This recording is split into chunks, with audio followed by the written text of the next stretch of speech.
Bom dia, boa tarde, boa noite, pessoal. Não sei que hora vocês estão assistindo esse daí, mas vamos embora para mais um, tá? Hoje a gente vai ter mais um reagindo ao Zagalo aí, respondendo ao Zagalo. O Zagalo tinha me mandado um, um vídeo aí já faz algum tempo, que foi aquele que eu falei para vocês que deu um pouco de urticária. Basicamente é um sequencial de 3 vídeos aí desse pessoal aí do Brasil Paralelo, né? Esse aqui fala sobre a arte do cinema, né? Eu acho que tem umas considerações muito importantes, principalmente sobre a estética da construção do documentário desses caras, tá? Vamos ver se consigo tancar tudo. Eu acho que a parte inicial é a mais importante aí pra gente fazer algumas considerações. Mas antes disso, disclaimer da cervejinha, tá? Indicaçãozinha de hoje. Corona Extra, tá, gente? Mais uma cerveja que vocês acham em qualquer lugar. Essa é uma cerveja bem interessante, tá? Eu vou abrir ela e já vou pôr no copo enquanto a gente conversa. Abrindo no isqueirão mesmo, velha guarda, entendeu? E copinho Stanley, brabo.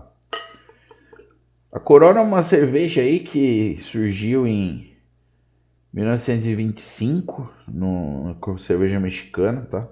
Provavelmente foi uma cerveja que conseguiu muito da sua glória aí pela época em que foi lançada, né? Lembrando que foi 1920, se eu não me engano, que entrou a lei seca, né? Americana. E aí ficou até 33 proibido, né? Eu não sei se vocês sabem, mas quando entrou a lei seca nos Estados Unidos, tinha quase 4.000 microcervejarias nos Estados Unidos, e isso daí, pós-lei seca, foi reduzido a 3. Isso foi um dos grandes movimentos que resultou no, na grande ascendência das American Light Lagers pelo mundo, né? Porque o único pessoal que conseguiu sobreviver eram fábricas que já eram grandes e acabaram se tornando fábricas de insumos cervejeiros, principalmente xarope de malte seco.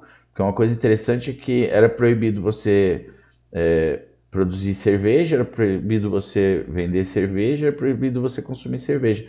Mas ingredientes para cerveja não eram proibidos. Então muitas fábricas, muitas, né, as que tinham estrutura, se tornaram fábricas de produção de insumos. E esse é um dos motivos pelo qual você tem muito cervejeiro caseiro nos Estados Unidos e você não tem na Europa, né? Porque exatamente por conta da lei seca, que muita gente aprendeu a fazer cerveja naquela época para o próprio consumo. Isso daí vale para destilados também e etc, tá, gente?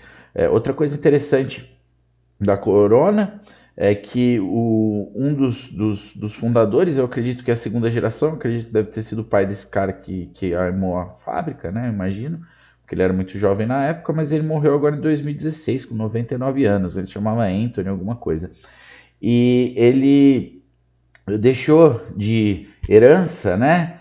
Quase que uma doação, deixou no seu testamento aí para quase 100 pessoas da cidade natal dele, uma quantia de alguma coisa próximo de 700 milhões de dólares, quase 1 bilhão de dólares. Então, felizardos os que receberam, né?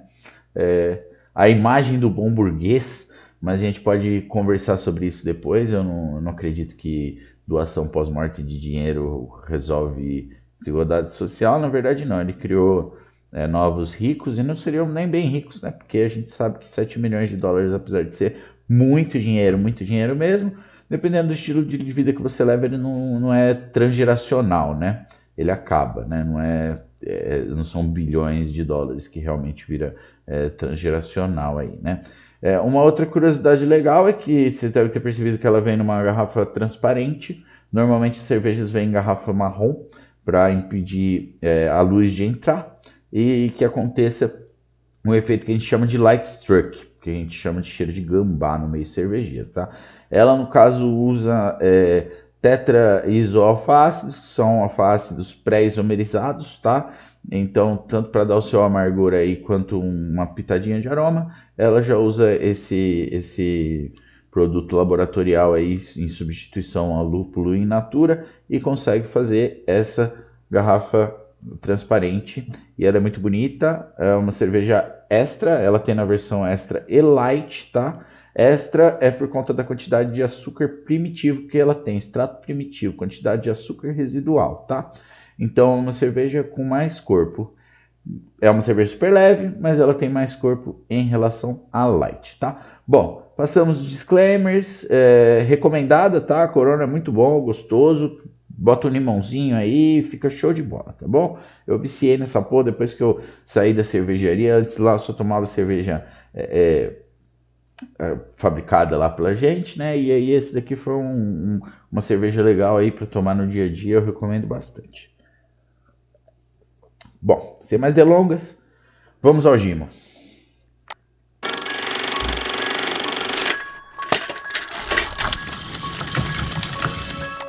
Há pouco mais de 100 anos, a humanidade ganhou a possibilidade de retratar a história de uma forma até então inédita. O cinema se tornou em pouco tempo o protagonista na vida da maioria das pessoas, seja para se divertir, para reunir a família ou para um primeiro encontro. O cinema formou a imaginação de muitas gerações e continua construindo um repertório de imagens, músicas e sensações que iremos lembrar por toda a nossa vida. Isso pode acabar sendo mais impactante que anos vividos dentro de uma sala de aula. É bem o que eles querem que seja mesmo, né? Que a comunicação deles nessa estética substitua a educação. E você vê muita gente dessa neodireita, principalmente advindo de classes trabalhadoras mais simples, aí, gente que é assalariada, trazendo essa retórica de para que eu ler um livro se eu assisto um filme, né? E isso daí, aliada a um monopólio da comunicação cinematográfica pelos Estados Unidos, passa uma mensagem que é para ser passada mesmo, né? Isso daí é bem observável. A série que estamos lançando hoje tem o propósito de apresentar o poder e a influência do cinema em nossas vidas, possibilitando decisões melhores na hora de escolher algo para assistir sozinho ou com a família. A série essa questão de decisões melhores, ele vai deixar bem claro aí quais decisões devem ser tomadas e como nós devemos escolher algo para assistir com a família. Vamos lá. A sétima arte será dividida em 7 episódios. Um episódio por dia, com estreia marcada sempre às 20 horas aqui em nosso canal do YouTube. Hoje, você irá conhecer o impacto que essa arte tão jovem já promoveu na sociedade ao longo do último século. No episódio 2, que estreia na terça-feira, iremos nos aprofundar nas camadas de significado do cinema e entender como um fenômeno comercial se transformou também em uma ferramenta política muito poderosa. Realmente se transformou em uma ferramenta política muito poderosa, mas eu aposto que a interpretação que ele vai fazer sobre como essa ferramenta política é utilizada é muito longe, pelo menos da minha interpretação, eu acredito, da maioria das pessoas sensatas, e muito longe do que é na realidade, né?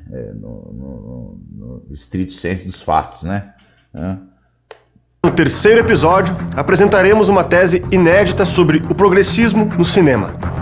Nenhum documentário apresenta o estudo que iremos revelar gratuitamente aqui em nosso canal.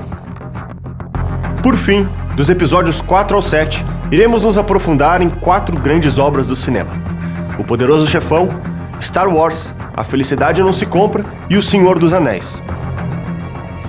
São grandes histórias que mostram como o cinema é a arte mais influente do nosso tempo e de como devemos nos atentar a isso. Lembrando, a sétima arte é composta por 7 episódios que serão lançados em 7 dias. O terceiro filme eu nunca assisti, tá? Mas nos outros 3 é bem observável, principalmente a questão da jornada do herói, né? Que é uma coisa que corrobora muito a dialética neoliberal de colocar a pessoa como o floquinho de neve que está no meio do deserto ali, caindo e vivendo como é especial e tal. Mas ele vai falar mais sobre isso daqui a pouco. Vamos lá. Um após o outro, sempre às 20 horas.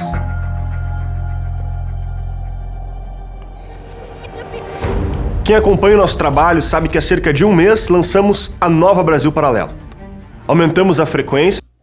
Essa parte eu peço que vocês prestem muita atenção no disclaimer da propaganda deles, tá? Com a programação diária em nosso canal do YouTube. Aumentamos a presença com o lançamento do nosso aplicativo de Smart TV e lançamos a BP Select, a plataforma de filmes da Brasil Paralelo que reúne filmes selecionados a dedo. Filmes selecionados a dedo Pela nossa curadoria. Análises de todos os filmes da assinatura, conteúdo infantil e mais de 50 produções originais com conteúdo estendido e novidades todas as semanas. A BP Select é a primeira plataforma de streaming do mundo onde você pode apertar o play sem medo. É a primeira plataforma de streaming do mundo onde você pode apertar o play sem medo. Por quê? Porque as outras plataformas de streaming foram tomadas pelos comunistas, foram tomadas pelo inimigo, pelos progressistas, pelos caras que falam todes, tá?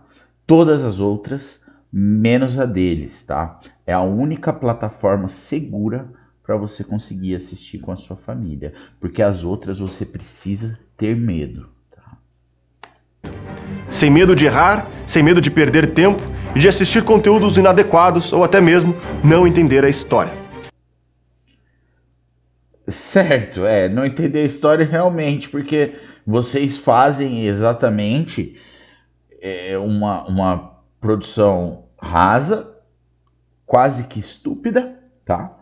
Para que as pessoas que passam o seu dia trabalhando, tendo que sobreviver e que não têm tempo e não tiveram durante a vida tempo hábil suficiente para desenvolver um pensamento racional mais complexo, elas conseguem entender o seu pensamento simplista, tá? Equivocado, tá? Na maioria das vezes, e muitas vezes mentiroso, quando não mentiroso, pode ser várias verdades que juntas falam uma mentira, tá?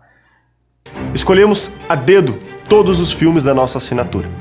Trata-se de uma seleção com somente aquilo que realmente vale a pena ser assistido. E quem dita que o que vale a pena ser assistido? Ele dita o que vale a pena ser assistido porque ele sabe o que vale a pena ser assistido, tá? É isso que é interessante, porque fala-se tanto de liberdade individual, só que na verdade o fascismo é isso. Ele não é uma liberdade, ele é uma falsa liberdade que coloca dentro de um balaio de gato o que a classe dominante quer que você saiba. Na verdade, não é que você saiba, é que você consuma, engula sem mastigar e reproduza por aí, igual um papagaio, como tantos que a gente vê por aí, né? Não dá.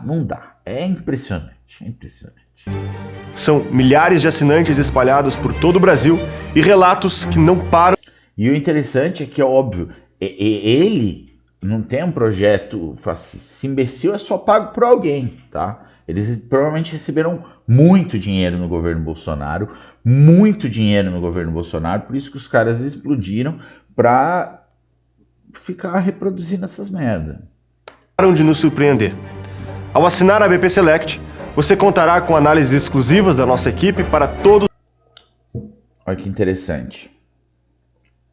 Vamos só pegar aqui algumas das coisas que eles têm na lista. Então, 1964, eu imagino que seja alguma coisa falando como a Revolução de 64 salvou o Brasil dos comunistas, tá? Vamos ver se eu conheço mais alguma coisa. Alguma coisa do Brad Pitt aqui. Lawrence da Arábia. Pelo amor de Deus. BP Select. 1964, um filme do Robin Williams. É interessante, cara, colocar lá, né? Peteadas, né? As coisas, caça-fantasmas. Você contará com análises exclusivas da nossa equipe para todos os filmes do catálogo. Então eles analisam e colocam lá o briefing, né? Eu precisava assinar isso só para ver os briefings, que deve ser uma coisa de louco. Conteúdos adicionais produzidos com a qualidade da BP que você já conhece. Além disso, a BP Select também atende um dos maiores pedidos do nosso público, um catálogo com desenhos infantis. São desenhos e séries pensadas para ensinar grandes lições e valores. Imagina as grandes lições e valores que eles pensaram em passar. Formar uma boa imaginação e, acima de tudo, se divertir. Tudo isso em uma plataforma que a família pode apertar o play sem medo. De novo a questão do medo. Cara, eles batem muito na questão do medo, porque é isso que eles querem que a galera tenha medo. Medo dos comunistas, medo dos gaysistas. Cuidado, seu filho vai assistir, ele vai sair de vestido, pulando que nem uma borboleta, querendo alçar voo no meio da praça, na chuva. Pois nossa seleção infantil fez questão de manter abordagens seguras para as crianças. O nosso objetivo é que você saia de cada sessão. E é interessante que no fundo a ópera que eles tacam ali, ele te dá uma ansiedade, passa junto, quase um Richard Wagner tocando ali na parada, impressionante. São melhor do que antes de apertar o play. Acessar a BP Select com todo o nosso conteúdo disponível em um aplicativo de TV sai por apenas R$19 mensais. E durante o lançamento da 7ª Arte temos um convite especial. Assinando agora a BP Select, você vai ganhar como bônus o livro digital A 7ª Arte e o Parasita Pós-Moderno, com a tese completa do documentário, feito por nossa equipe de roteiro e produção, ingresso virtual para a rodada de conversa sobre cinema, com os nossos convidados Guilherme Freire, Rasta e Lucas. Eu não sei qual que é a tese, eu não assisti todos, eu assisti só esse primeiro eu assisti até o final, assisti 2 vezes ainda, que eu tive que mostrar para minha mulher e falar, pelo amor de Deus. Mas eu aposto que a tese dele é que os comunistas estavam infiltrados no cinema. Aposto. Eu vou assistir até o terceiro aí pra gente ver se eu tô certo, mas eu acho que eu tô. Lucas Ferrugem, que irá acontecer durante o mês de novembro, e também concorre ao kit exclusivo da BP Select, temático da 7ª Arte, que iremos sortear no dia 1º de novembro. Esse pacote de benefícios só fica disponível até o dia 31 de outubro. Caso tenha qualquer dúvida, temos uma dica. Assine a BP Select e consuma todo o conteúdo por 7 dias. Se você não gostar, nos envie um e-mail que devolvemos todo o seu dinheiro, sem nenhuma burocracia. Este é o compromisso que assumimos com a qualidade do conteúdo que disponibilizamos aos nossos membros. Eu vou assinar só para mostrar para vocês. Depois de 7 dias eu cancelo essa merda. Com a BP Select você irá transformar a sua forma de assistir filmes. Assine agora e aproveite o melhor da 7ª Arte. Para isso, posicione a câmera do seu celular no QR Code presente neste vídeo ou clique no link contido na descrição. Junte-se aos milhares de assinantes da BP Select e aperte o play sem medo. Pena que eu ainda não fiz o meu QR Code para vocês mandarem uma doação, senão eu colocava aqui em cima. Mas pelo amor de Deus, não assinem isso. Pede para mim que eu mando meu Pix, tá bom, gente? E novamente, sem medo. Fique agora com o primeiro episódio da série A 7ª Arte. Nós contamos com a sua participação, um bom filme e até breve.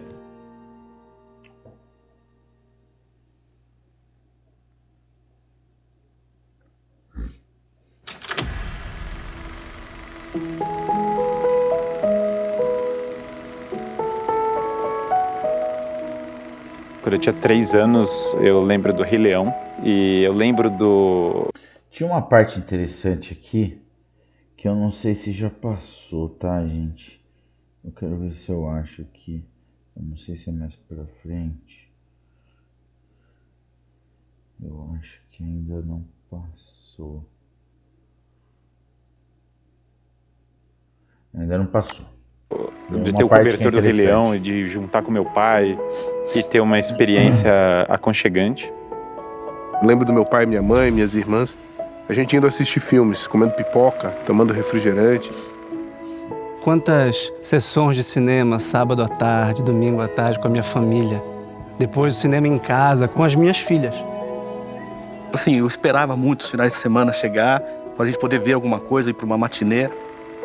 Gente, e é muito essa questão, né? o passado glório, a família, vamos colocar isso como muito importante, o papai, a mamãe, o filhinho no sofá, antes dessa geração de gente desvirtuada vir aqui querer acabar com o nosso lar.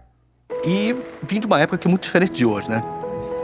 Todo um final de semana poderia girar em torno de um filme, que alugaríamos na locadora, né? Levaríamos uma fita VHS para casa e prepararíamos toda a casa e todo mundo para assistir a um filme. Eu sempre procurei no cinema um caminho de consolação, um caminho de inspiração, uma experiência de família.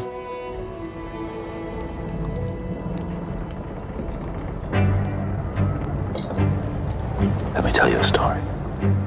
I think that movies have become the prime way that modern people have told stories, especially in the later part of the 20th century and up to now.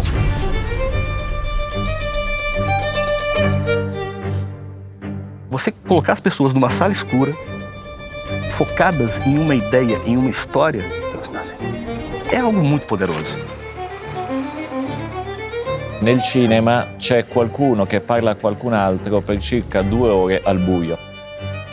Isso vai fazendo com que uma mensagem vá sendo colocada em partes na cabeça de quem está assistindo, né? Então é algo que pode ser muito bom ou muito perigoso. Al cinema lo spettatore ha la sensazione che la storia si svolga in modo naturale sotto i suoi occhi. Algumas questões, né? Eles colocaram em italiano é interessante, mas não vamos entrar nesse assunto agora. Mas é o que eles falaram, e eles vão falar isso durante o episódio inteiro, passando coisas que são reais, mas dando uma conotação equivocada. Então, o que eles querem dizer aí? Que pode-se manipular pessoas através de uma mensagem que se quer passar, mas na visão deles, quem faz isso é o inimigo, os comunistas, ou não sei o que. Enquanto você sabe, todo mundo sabe qual que é a história real dos Estados Unidos, cara.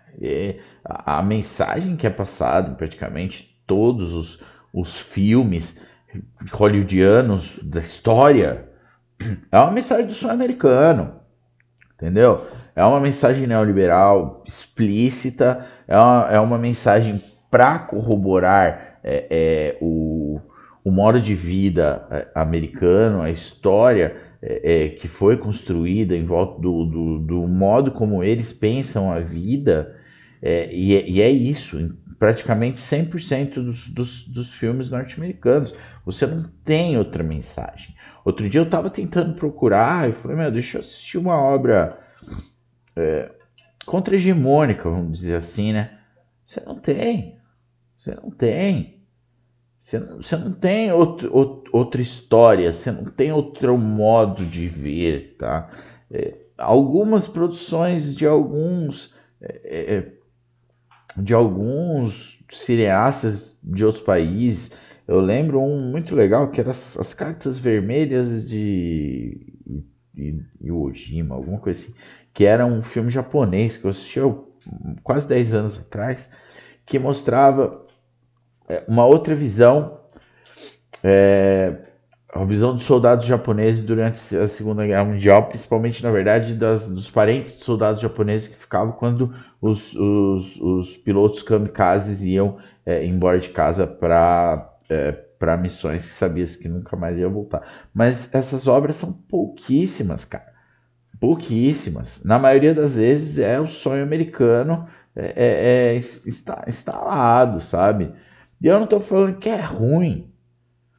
Eu tô falando que é a visão que eles passam, e sempre foi assim, cara. Entendeu? Então eles vão construir uma narrativa muito louca, tenho certeza que vai chegar lá no terceiro. E os caras vão estar, mano, chapado de pó de PVC, aquelas carreirona bruta de pó de PVC, entendeu? Vão ter tomado 5, 6 cajibrina e vão estar loucão, falando que os comunistas tomaram conta do cinema, tenho certeza. Ma in realtà è un discorso costruito in modo alle volte straordinariamente efficace, straordinariamente potente, straordinariamente... Ó, isso é muito interessante. O discurso é construído de forma extremamente forte. E aí aparece a bandeira comunista atrás, passando. A escolha das cenas para a mensagem que eles querem passar, que é uma mensagem facho, é perfeita. Ben fatto, che dà emozioni, dà anche delle rivelazioni intellettuali, però non bisogna mai dimenticare che è sempre qualcosa di costruito da qualcuno per arrivare a tanto pubblico in un paese o in tutto il mondo. Não podemos esquecer que isso é o que acontece na própria cultura. Não, olha como mudou o pensamento da sociedade. Não, olha como mudou a intenção dos artistas. Let's go. Let's go. E nós temos isso aí documentado da melhor forma possível. Olha, escolha de cena dos artistas. A intenção dos artistas. E nós temos isso aí documentado da melhor forma possível, que é através da arte. E ele já foi usado desse modo várias vezes na história. Ó, falando-se de construção de narrativas, isso é interessante. Quando ele fala de construção de narrativa e que isso já foi utilizado várias vezes ao longo da história, é através da arte. Aí e ele já foi usado desse modo várias vezes na história. Aí já vem a onda, já vem Adolf Hitler, ou seja, construiu-se uma narrativa acerca de determinados eventos e os comunistas, malvadões, progressistas construíram isso daí para te enganar. Daqui a pouco vai chegar com o Klux Klan, quer ver? Clã, tá vendo? A clã matando os negros e não foi bem assim que aconteceu e tal.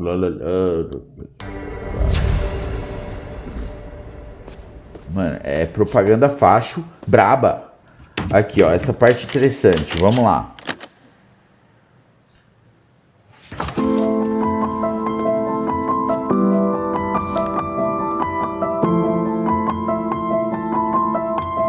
Sem dúvida, a produção é sensacional. Joseph Goebbels está orgulhosíssimo no túmulo. Aí ele vem e vai colocar. E aqui é interessante, ó, se a gente observar, ó, cruzada, pátria. Então é exatamente isso que eles pensam. Eles estão em uma cruzada pela pátria contra aqueles que querem derrubar toda a nossa história, a nossa família e tal. Mano, é sinistro. É de arrepiar, assim, mano. Você pensar que esse tipo de coisa ainda tá rolando, é impressionante. Impressionante.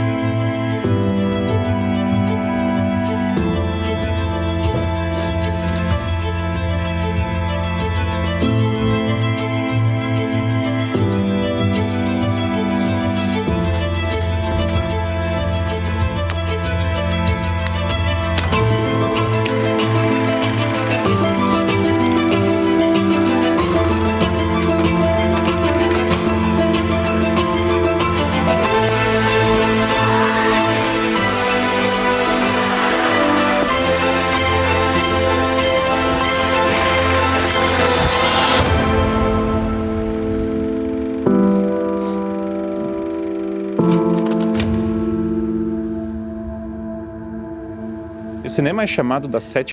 E eu acho interessante porque quando o Brodinho mandou isso, eu falei, eu assisto se você assistir alguma coisa que eu manjo também. Eu perder meu tempo, você também gaste um pouco do seu. Eu lembro que a troca que eu fiz foi, eu assisto essa groselha que você tá me mandando, e eu mandei um vídeo lá do Blá Blá, que foi um bate-papo, que foi o Ian lá trocar ideia com os moleques, lá com o Pirula, com o Carlos Ruas e com...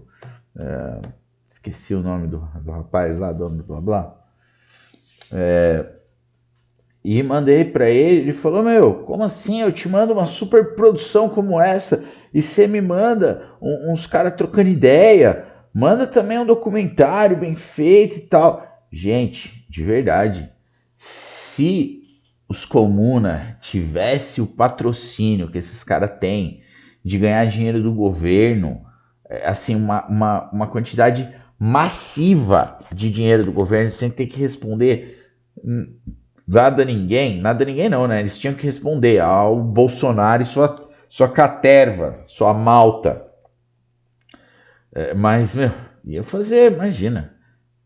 Dá pra fazer uns negócios sensacional. É que não tem grana, né? Não tem. Ninguém vai patrocinar comunista falando que os filha da puta que estão patrocinando é uns filha da puta que tinha que morrer na guilhotina. Tá louco? Tá louco? Fuzilamento, guilhotina, sei lá o que for mais fácil. Sétima arte, acho que por 2 motivos. Primeiro, o cinema é a sétima arte porque ele engloba as artes anteriores. Mas 7 é um certo número da perfeição. Então o cinema, ele tem uma perfeição do modo como ele representa a realidade. Roland Barthes did an interpretation of going to the movies and interpreting it as a religious event.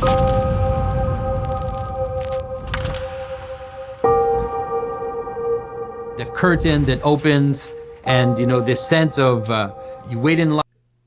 É um evento religioso, aí ele liga tanto na questão do horário fixo, né? Eu tenho, não parentes próximos, mas tenho meu sogro e minha sogra que são religiosos e realmente a missa é algo sagrado. Então o cinema seria algo sagrado também, ao mesmo tempo que é um evento que ele quer dizer que passa mensagens, né? Mensagens importantes que aquele interlocutor está querendo transmitir, né? Line, you go inside, you sit in the dark, and then there's this revelation. It's almost like the Eleusinian mysteries, you know, you pull back the curtain and then you have this revelation.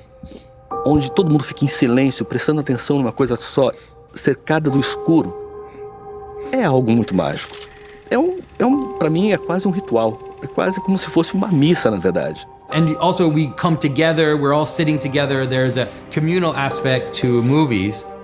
Esse cinema que faz as pessoas saírem de casa e terem uma experiência coletiva, prestando atenção em algo, é um ritual. É um negócio muito louco, porque isso daí vai acontecer até o final do filme. Eu não conheço ninguém que eles chamam pra falar. Ninguém, não sei vocês. Eu não conheço ninguém, eu não faço ideia de quem seja. Não sei da onde tiraram esses cabras, né? I love the quote of, I believe it was... foi um dos caras que começou o estudo de mensagens subliminares, né? Eu pensei que era esse mano, mas aparentemente não é. And the lights go down and a good movie begins to unfold before them. What they really want is to hear God whisper something to them that... Tem que bater muito na tecla da quantidade de vezes que eles vão citar Deus, a quantidade de vezes que eles vão citar o medo, a quantidade de vezes que eles vão... É tudo uma construção em volta daquilo que a gente já sabe. É Deus, pátria, família contra tudo aquilo que está aí. That's so important, it reaches deep into their soul.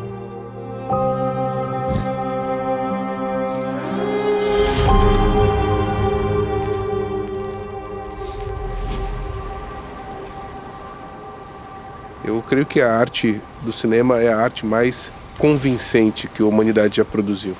De fato, ela se aproxima muito do que seria uma criação própria.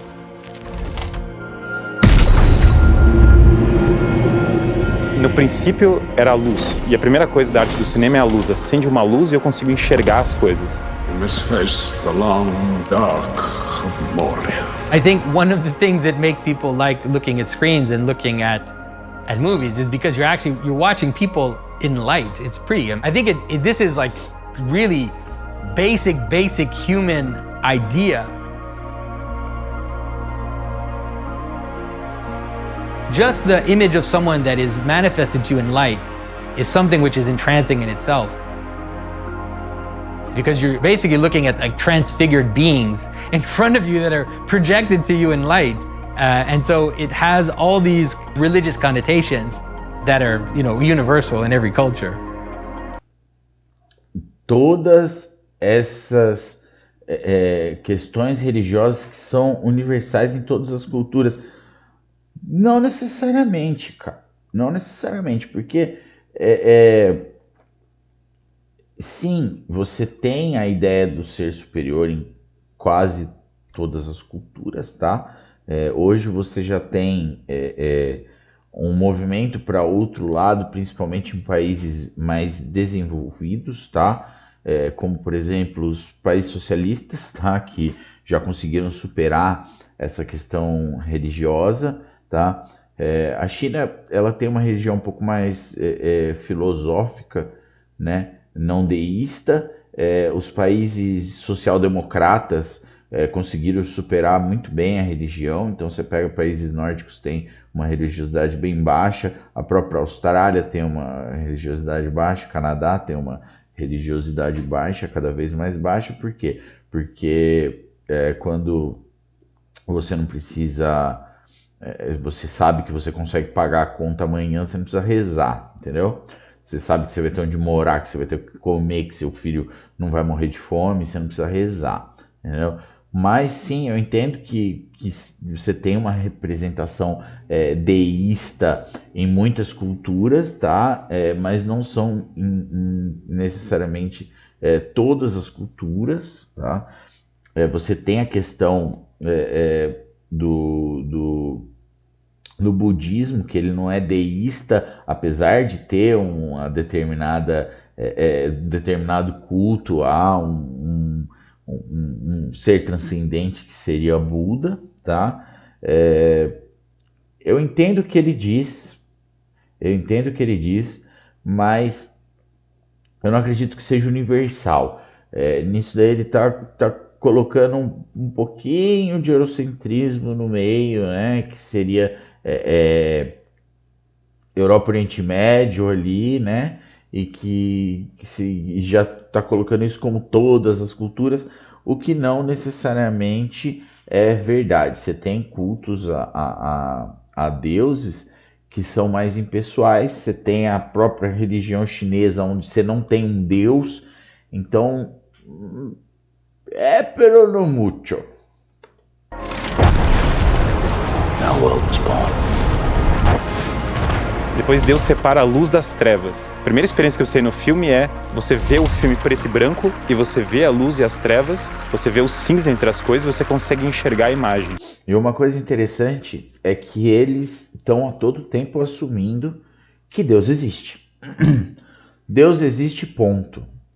Não se coloca como uma hipótese, não se coloca como uma fé de alguns que pode ou não ser verdadeira, né? Não se coloca como uma possibilidade, se coloca como um fato. Deus existe, todos nós cristãos sabemos disso, tá? E você que está aí nos assistindo, que pagou R$19,90 para assinar o nosso canal seguro, também sabe disso. Eu sei disso, você também. Mas essa imagem, o barroco já fazia, o chiaroscuro já fazia quadros com imagens de luz e sombras, com jogos assim, já tinha experiências de câmera oscura.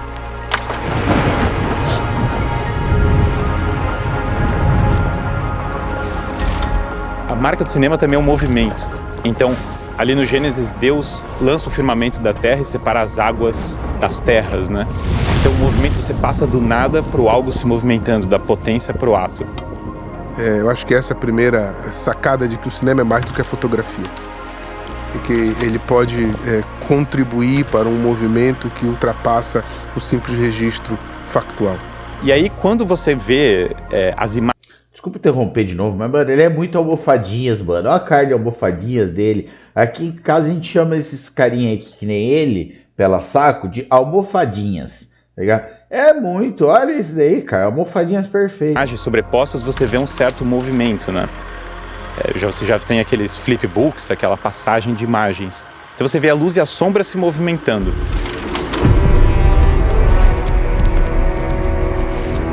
Quando você coloca isso numa história, você tem a importância do corte. O barroco já tinha explorado isso, se você olhar, por exemplo, a Vocação de São Mateus. Tem 3 quadros um do lado do outro. Tem a Vocação de São Mateus, aí corta para São Mateus escrevendo o Evangelho e depois corta para o Martírio de São Mateus. Caravaggio colocou os 3 quadros um do lado do outro para você ver momentos diferentes da vida. Mas no cinema você tem a imagem escura, as luzes vão aparecendo, elas estão em movimento e você corta para os momentos diferentes da mesma trajetória.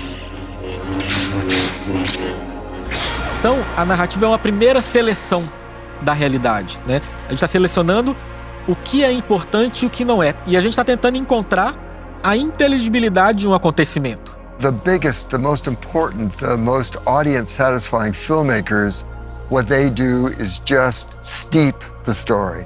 They deepen it, they pack it in, they make what it has to say just more dense.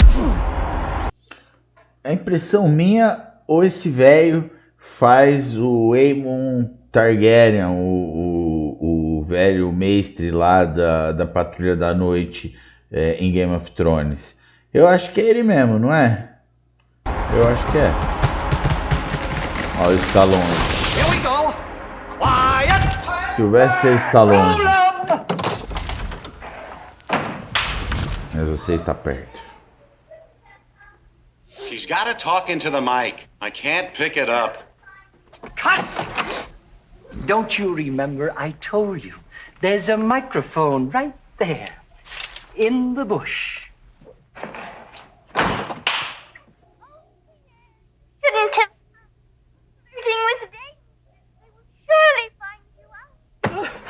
Ovviamente un momento che ha cambiato la storia del cinema è l'avvento del sonoro.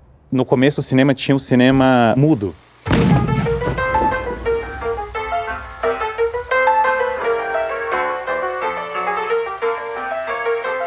E as pessoas sentiam necessidade do som. Então você tem dois recursos no cinema mudo para colocar o som. De um lado você coloca esses cartazes, né, essas cartas com o texto representando o que as pessoas estão falando. E de outro lado as pessoas colocavam instrumentos musicais na sala de cinema. A introdução da palavra, a introdução do som, da música no cinema foi um elemento fundamental porque agregou mais ainda, digamos, liturgicamente, a experiência sensorial. E transmitir aquilo que ele quer transmitir através da música também. É muito engraçado que o Tolkien fala que o mundo é criado numa sinfonia. Então você espera ver uma sinfonia no cinema.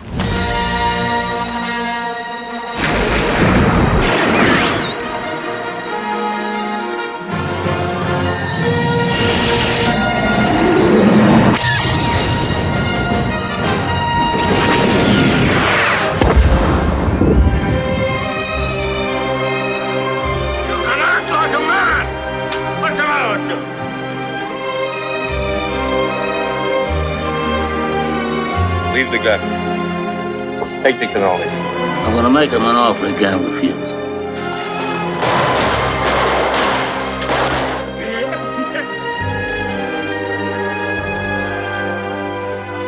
No! No, I believe!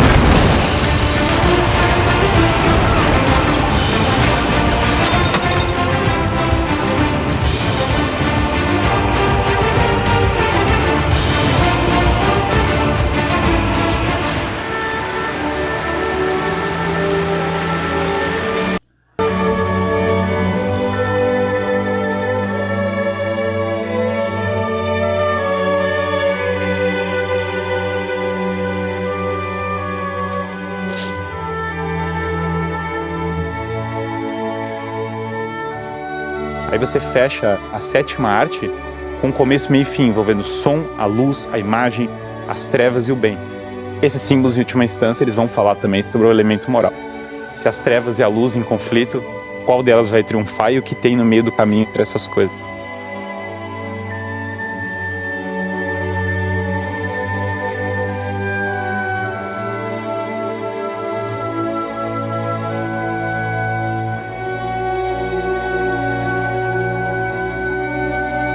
E essa falsa dicotomia entre o bem e o mal, ela é muito importante para manter a narrativa de salvadores do mundo, né? Eu acredito que se o cinema não tivesse implementado tão fortemente essa narrativa, o cinema, a propaganda e tudo mais, tivesse implementado tão fortemente essa narrativa na cabeça do americano médio, você não teria esse fenômeno do Make America Great Again tão forte dentro do americano, né? sonho americano e tudo, né? E o governo estadunidense trabalha isso muito forte, não só no cinema, como na cultura pop, em geral, na educação, né? Então, essa é a mensagem que se quer passar, sim, né? É que existe o bem, existe o mal, nós somos o bem, eles são o mal. Os tons de cinza, eles acabam ficando esmoecidos ante essa narrativa, né?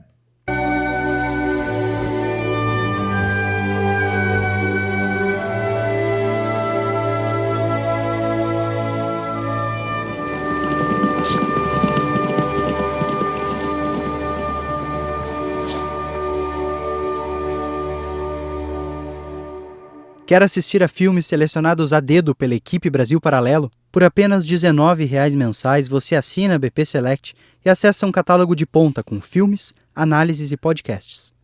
Apenas R$ 19,00 mensais. Olha que interessante.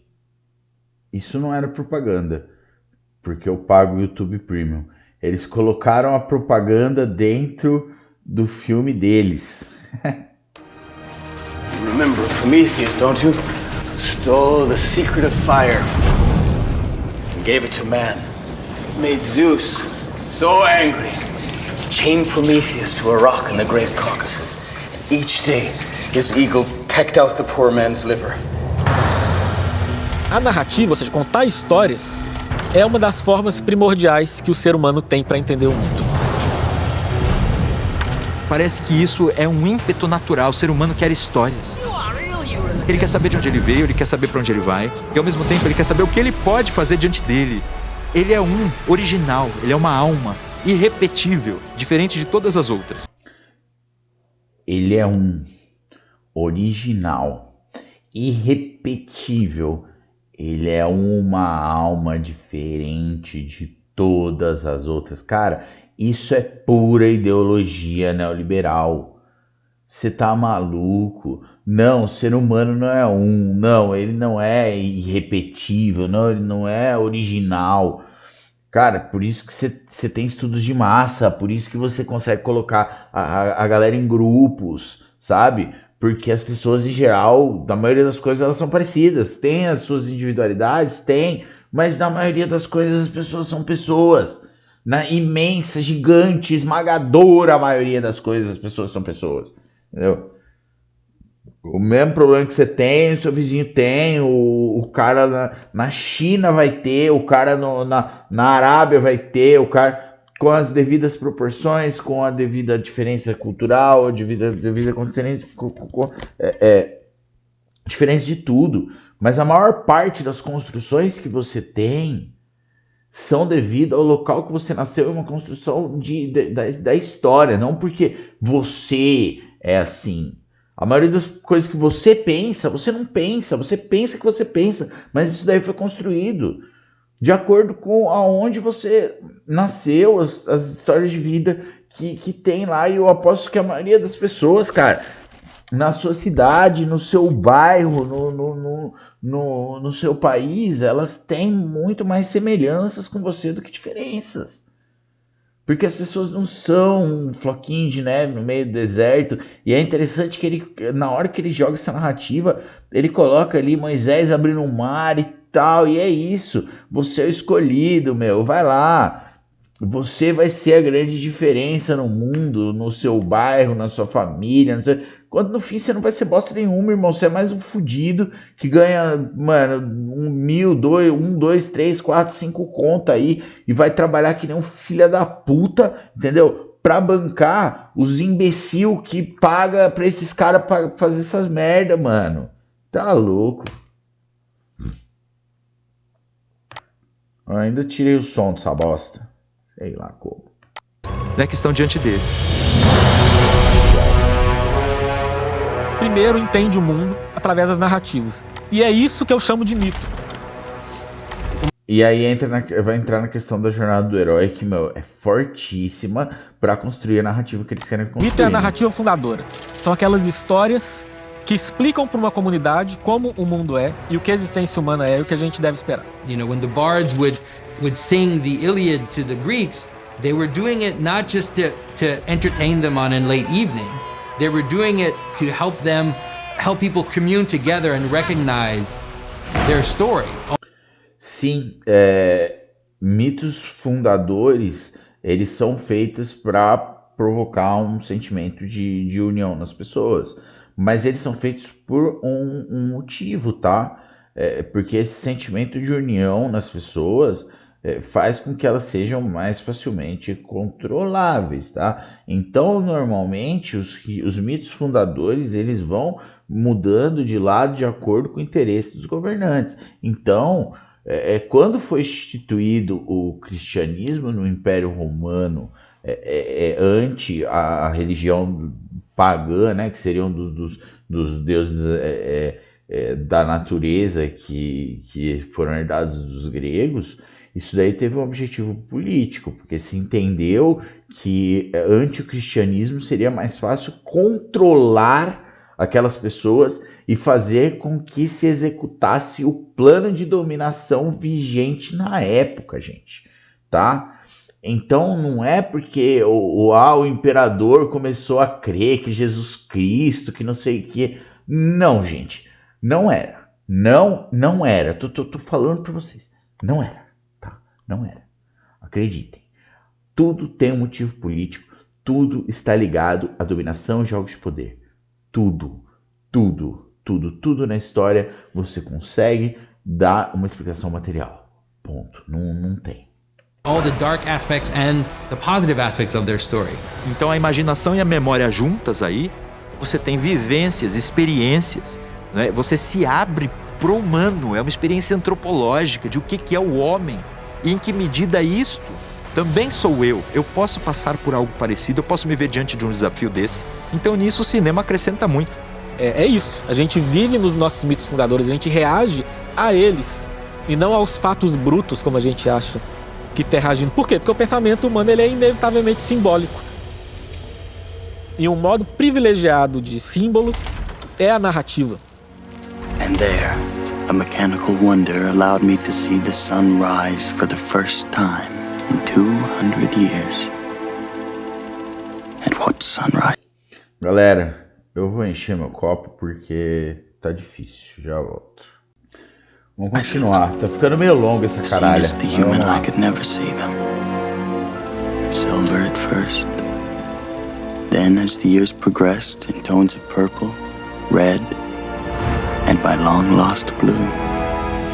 Quando a gente assimila novas narrativas, a gente está assimilando novos modos de ver o mundo. Então, assim, aspectos do mundo que eram meio invisíveis para nós, porque aquilo estava lá, mas aquilo não estava verbalizado, simbolizado, narrado, né? Aquilo de repente se torna visível. Então nosso mundo se ampliou.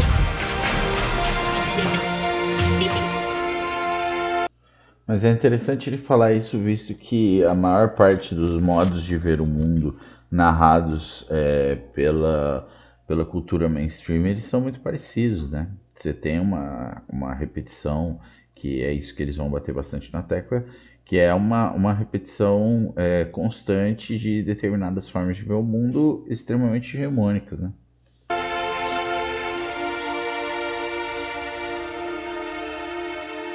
The way that people have told stories for millennia has been refined and refined. And so if you look at religious stories, especially fairy tales, all the very, very old stories, they seem to, through time, almost like an evolutionary process, the things that people remember are passed on generation through generation.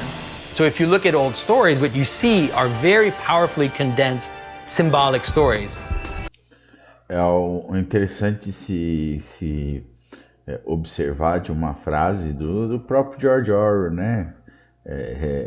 Que quem controla o passado controla o futuro e quem controla o presente controla o passado. Isso daí é muito bem visto na narrativa que foi construída depois da queda da União Soviética. Então, o que é verdade não importa. Uma mentira repetida várias vezes se torna verdade. Então, isso é muito interessante se pensar.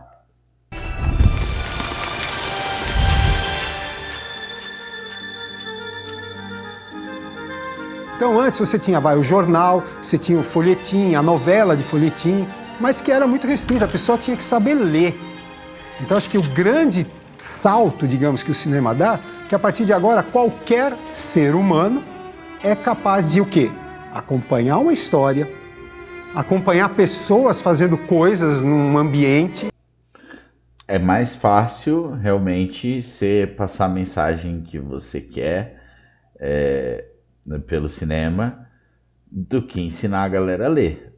Tanto numa questão prática, porque você acabar com o analfabetismo custa dinheiro, e acabar com o analfabetismo de verdade, assim, não só a pessoa ler, mas a pessoa conseguir compreender aquilo que ela está lendo e conseguir tirar as próprias conclusões em cima daquilo que lhe é passado, é muito mais complicado e muito menos efetivo, porque a partir do momento que você ensina a galera a pensar, elas vão olhar para o mundo que lhe cerca e vão tirar as conclusões daquilo que lhes agrada ou não. Então, para a dominação de massas, realmente o cinema foi uma revolução assim incrível.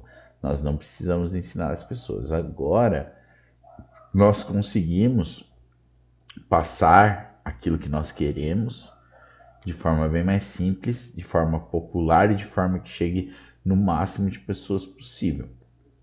E quando é a classe dominante e mais o império dominante que domina essa narrativa, é um negócio muito efetivo, realmente. Enfim, ação, drama, suspense, em tudo, né? A partir desse momento, a humanidade muda de paradigma.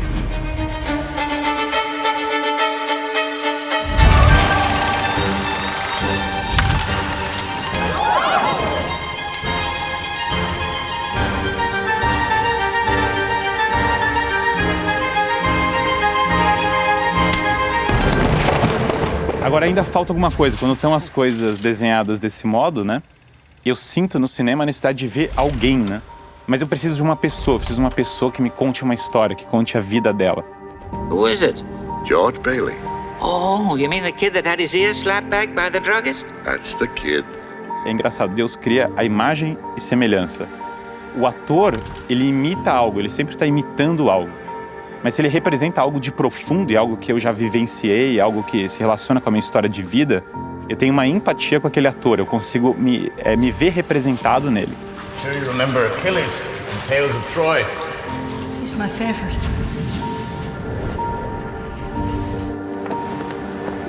We want to experience everything in life. And that's one thing cinema does for us, is we can't. There aren't enough days.